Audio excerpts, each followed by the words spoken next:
We are going to talk about the ethics of the Afghan war. The war was claimed to be started due to self-defense, so should the US still be held accountable? We believe it was unethical of America to take authority over the invasion of Afghanistan. Due to the rise of an oppressive totalitarian government, namely the Islamic Emirate of Afghanistan, set up by the Taliban, women are no longer allowed to go on long-distance journeys without a male chaperone, and most of them are not allowed to work and are ordered to cover their faces in public. The reason for these events can be traced back to the Soviet invasion of Afghanistan in 1978, when Americans helped them fight the Soviets through successful warfare.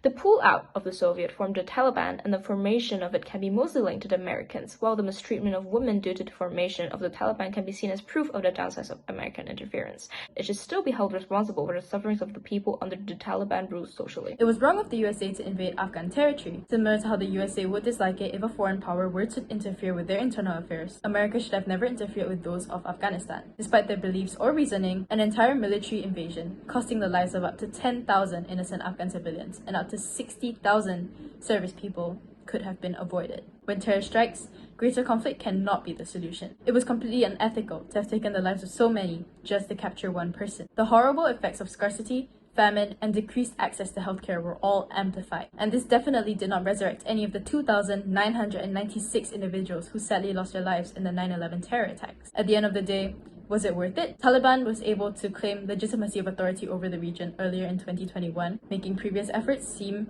inconsequential. The economic side is the last part we have left to examine, so let's briefly recap everything we have so far. In September 2001, the US experienced a tragedy, a terrorist attack on the Twin Towers, led by Osama bin Laden. He then proceeded to flee to Afghanistan, and in October the bombing began. But it was no longer just about bin Laden, it was about the Taliban too. There were actually offers to turn over bin Laden, but the US refused and created a new goal. After the Taliban fell quickly, they realized they wanted reconstruction that prioritized counterterrorism to make sure that future threats are prevented, which of course raises another ethical concern. When you're not sure that something will happen but suspect that more people will die in the future, is it better to have some people die now to prevent that loss later on? The US began to pump money into the country and pump troops into it too, long after the killing of bin Laden in 2011. But throwing money at something is not always a solution, and the US just didn't understand that for a poor country ravaged by war and without proper corruption handling mechanisms, they did more harm than good. Once you've taken responsibility of something, from an ethical point, it's your job to fix it.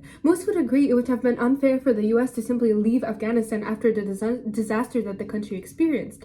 But years of remaining there and propping up the economy and having occasional airstrikes that killed millions of civilians resulted in the Taliban regaining popularity.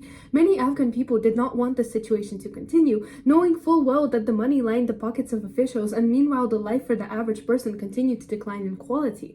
After the US withdrew total support, Afghanistan's economy plummeted. So how can the US claim that responsibility and then withdraw? Even if it was the correct decision to finally end the killing of many Afghan civilians, initially starting this long-term project for one life was not reasonable. One may argue for collective responsibility, that by citizens not protesting against the holding bin Laden, they were partly responsible. But are we really claiming that the children and women who played no part in this decision, and if they protested would have been simply shot, must also be disproportionately part of the 70,000 killed? How committed is it someone's ethical responsibility to be?